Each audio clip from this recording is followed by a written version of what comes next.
Halo Sobat Debola, balik lagi di Debola Media. Argentina versus Prancis di final Piala Dunia 2022. Kira-kira siapa yang akan menjadi juara Piala Dunia dan siapa yang akan menangis? Apakah Messi berhasil meraih trofi Piala Dunia ataukah Mbappe untuk kedua kalinya berturut-turut membawa pulang trofi Piala Dunia?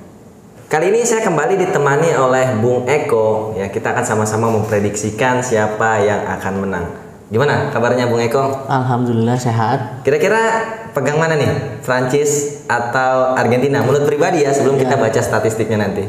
Mungkin kalau siapa pegang mana nanti di akhir aja kita bahas ya. Kalau di awal langsung dibahas kayak nggak seru, nanti teman-teman nggak pada ngikutin kan. Oke.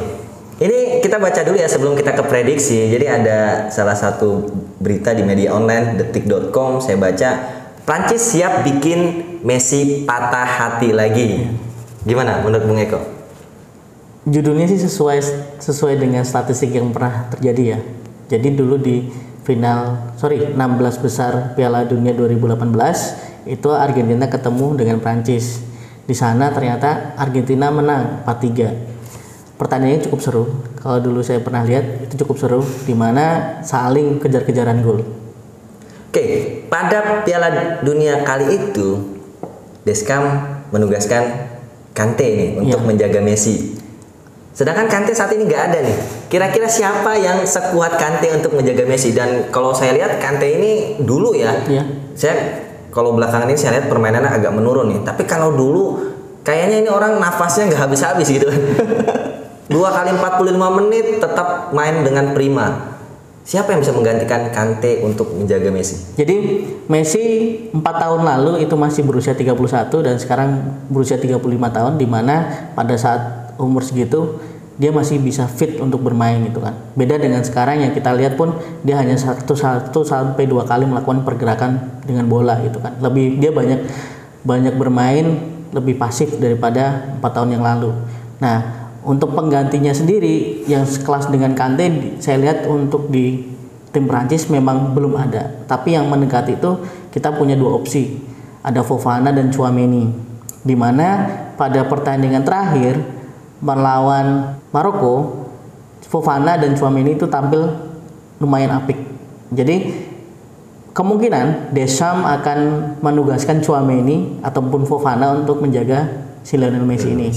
Coba tadi kita lihat setelah 4 tahun dan melihat permainan Messi saat ini, mungkin tugas ini akan lebih mudah diemban Tchouaméni daripada yang dulu pernah dilakukan oleh Kante. Kalau menurut saya dikatakan mudah juga nggak bisa dikatakan seperti itu ya, karena kita lihat kemarin back terbaik Piala Dunia ya, orang-orang sudah mulai belinya back terbaik Piala Dunia, bahkan beberapa klub sudah menawar sebesar 100 juta pound. Namun bisa di main-mainkan oleh Lionel Messi. Gimana itu? Kalau untuk tugas penjagaan itu kan one man to man ya. Sedangkan nanti backnya bisa jadi dia jadi second line untuk menjaga, bisa jadi zona man. Jadi tidak harus menjaga, tapi yang harus ditugaskan menjaga kan harus fokus 1 orang. Nah, itu saya bisa berpikir Messi tetap bisa dijaga oleh si Tchouaméni atau si Fofana. Tapi harus jelas nih antara Tchouaméni atau Fofana. Jadi biar jelas nanti setelah pembagiannya. Kalau dulu kan jelas, si Deschamps punya Kante, Kante fokus ke sana. Sedangkan yang lainnya di sisi tengah itu bisa diserahkan ke yang lain.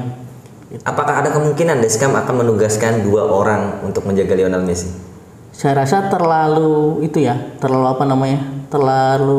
tidak bijak. Kalau memang harus menugaskan sampai 2 orang menjaga Lionel Messi untuk yang saat ini. Tapi kalau untuk 8 tahun yang lalu atau 4 tahun yang lalu mungkin bisa jadi. Karena beberapa tim yang mengikuti Piala Dunia 2018 itu pun menjaga Messi dengan ketat gitu. Tapi kalau untuk yang sekarang saya rasa Deschamps lebih berpikir bijak, dia akan menugaskan salah satu dari gelandang bertahannya untuk menjaga si Lionel Messi. Ditambah Tchouaméni itu masih muda dan mainnya sih saya lihat di Piala Dunia 2022 ini cukup impresif ya. Cukup baik ya. Kemudian kita masuk di perkiraan line up ya. Kalau kita lihat dari babak semifinal kemarin ya, di Argentina sendiri memasukkan nama Lionel Messi dan Alvarez nih sebagai striker. Apakah duet ini akan kembali dimasukkan di final atau Karena di bangku cadangan Argentina ini masih lumayan banyak ya nama-nama yang bukan juga nama yang jelek seperti Lautaro Martinez, Paulo Dybala, ini juga nama-nama yang cukup bagus. Kira-kira bagaimana, Bung Eko? Kalau melihat statistik, ternyata duet Julian Alvarez dan Lionel Messi kan sudah menghasilkan 9 gol dari 12 gol yang sudah diciptakan oleh Argentina. Berarti duet ini termasuk yang bisa dibilang subur lah itu kan. Ketika memang nanti digantikan paling nanti di lini tengah nanti paling nanti dari sekarang tergantung dari skema permainan yang akan dimainkan kan. Kalau mereka bermain dengan 4-3-3 otomatis Di Maria dia nggak akan dimainkan. Kalau untuk Dybala sih kan kemungkinan bermainnya kecil. Karena posisi Dybala itu adalah posisi yang sekarang dimainkan oleh Messi. Berat berarti ya? Berat. Dybala dimainkan berat. Cuma nanti saya ada sedikit pilihan adalah di back. Di back ini kan si Otamendi sama Romero sebelumnya sudah memiliki kartu kuning ya. Di situ kita masih ada si Lisandro Martinez, back MU yang kecil tapi dia dengan apa ya? Dia punya impresif atau defender yang lebih bagus lah. Tapi kita sayangkan adalah postur yang kecil. Lisandro Martinez. Berarti kalau menurut Bung Eko sendiri di barisan depan tidak akan ada pergantian ya? Tetap akan menurunkan Lionel Messi dan Alvarez dari awal. Di lini tengah kemungkinan ada sedikit pergantian tadi. Ya, jadi tergantung nanti skema permainan yang akan dimainkan seperti apa. Tapi kalau untuk permainan yang terakhir kan formasinya adalah 4-4-2. Ketika nanti itu berbicara secara textbook di skema, tapi secara kenyataan di lapangan dia bermain dengan formasi 4-3-1-2 gitu. Di mana De Paul itu bermain sebagai nomor 10 gitu. Tapi nanti ketika mereka bermain dengan 4-3 atau 4-3-3 otomatis di gelandangnya itu nanti ada 3 dan di strikernya itu ada 3 dan disitulah kesempatan Maria untuk bermain. Oke, kita lihat sekarang dari tim Prancis sendiri.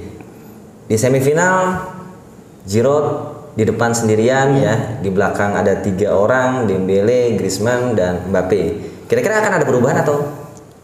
Kalau saya melihat sih ini best starting line up-nya si Prancis. Kalau untuk saat ini dengan kondisi squad yang ada. Lini tengah, lini belakang kira-kira? Enggak ada. Konate bermain lebih bagus daripada Upamecano. Berarti tetap akan seperti ini. Ya. Nah, ini ada berita juga yang cukup menarik ya. Ini juga dari detik.com sumbernya. Real Madrid persilakan Benzema main di final Piala Dunia 2022. Tapi saya juga belum dapat kabarnya apakah Benzema ini sudah sembuh dari cederanya atau belum.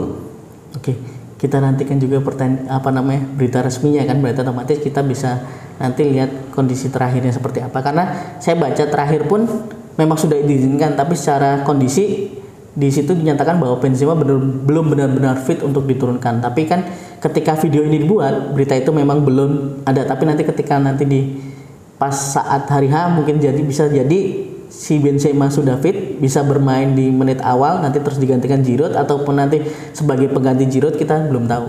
Kalau menurut saya, kalaupun ya Benzema ini akan datang, akan bermain, pasti akan dari bangku cadangan dulu. Kalau mengganti Giroud kayaknya agak-agak berat ya, mengingat golnya juga sudah 4 gol saat ini. Dan kondisi Benzema juga yang belum fit. Kecuali Benzema datang dengan kondisi yang benar-benar prima, itu mungkin beda cerita. Ya. Kita lihat sekarang terakhir dari statistik golnya nih. Ini cukup menarik ya. Striker-striker dari Argentina dan dari Prancis ini juga cukup produktif, di mana Prancis menempatkan Mbappe 5 gol, kemudian Giroud 4 gol, dan di Argentina juga sama nih, Messi nggak mau kalah juga 5 gol, kemudian ada Alvarez juga 4 gol. Jadi dua tim ini memiliki, ya bukan dibilang duet ya, tapi kalau Argentina kan dengan skema 4-4-2 otomatis dia bisa dibilang duet gitu. Bahwa ternyata duet Argentina itu produktif, dan pun dua strikernya yang dimiliki oleh Prancis juga sama-sama produktif gitu kan. Jadi kita nanti sama-sama melihat gimana sih persaingan dari dua striker produktif, di mana secara statistik pun nanti kita juga bisa melihat bahwa ternyata di bagian assist pun Prancis juga ada yang mendominasi, Griezmann dengan 3 umpannya, dan Lionel Messi pun tidak kalah juga dengan 3 assistnya juga. Ya kalau lihat dari statistik assist ya, Griezmann 3 assist, Messi 3 assist. Kemudian kalau di tim Prancis sendiri masih ada Mbappe dengan 2 assist. Kemudian Dembele juga 2 assist. Kalau lihat dari data ini, saya mengatakan bahwa Lionel Messi ini menjadi satu tumpuan ya. Artinya kalau si Prancis berhasil menghalangi Lionel Messi, Ya. menjaga dengan ketat pergerakan dari Lionel Messi sendiri, mungkin Argentina bagaimana peluangnya? Kalau kita berkaca dari media sebelumnya, dari Piala Dunia 2018 di mana Lionel Messi ditempel ketat oleh Kante, di situ Argentina tidak berkembang. Apalagi nanti kalau semua desa menerapkan taktik yang sama dengan mematikan Lionel Messi, saya kira Argentina akan cukup kesulitan ya melawan Prancis. Argentina atau Prancis? Kalau melihat statistik, sama dua negara ini bermain lebih ke cenderung apa ya? Bukan bertahan, tapi mereka melakukan efektivitas di mana penguasaan bola sengaja mereka kurangin, tapi mereka bermain lebih efektif di mana mereka mengincar counter. Nah, ini saya potong dulu sebentar. Ya.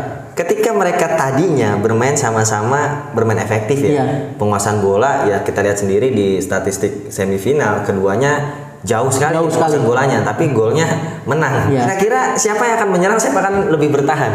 Kalau saya lihat sih Prancis lebih akan menyerang. Prancis yang lebih akan menyerang, Argentina yang justru akan bertahan. Kalau lihat dari statistik itu, nanti kita lihat tinggal counter yang mana yang lebih efektif. Tapi yang tadi saya lihat Prancis lebih akan menyerang, lebih keluar menyerang kan, karena dia didukung oleh 3 striker yang saat ini dia bermain dengan 4-3-3 dengan kondisi 3 striker yang sama-sama bagus lah. Di kiri ada Mbappe, di kanan ada Dembele yang punya speed, jadi mereka lebih bermain ke sayap. Dan sama di tengahnya pun ada Giroud yang merupakan ya bisa dibilang poachernya sebagai penentu dari gol. Jadi lebih ke Prancis lebih keluar menyerang. Tapi kalau untuk prediksinya siapa yang itu kita lihatnya, saya berharap sih Prancis bisa juara. Saya berharap. Ya? Berarti prediksi dari Bung Eko ini adalah Prancis. Karena kalau saya sih lebih ke Argentina. Kenapa? Karena ini adalah kans terakhir dari Lionel Messi. Ya. Saya yakin dia akan bermain habis-habisan. Entah kalau misalkan nanti memang karena ini kans terakhir, kemudian dia main habis-habisan dengan egonya keluar, ya itu beda cerita. Tapi saya yakin untuk kali ini adalah Argentina. Oke, berarti nanti kita lihat di final ya Bung ya. Jadi tebakan siapa yang benar, siapa yang juara. Menurut Sobat Debola sendiri kira-kira yang akan juara nanti apakah Argentina atau Prancis, dan kira-kira berapa skornya? Silahkan komen di kolom komentar.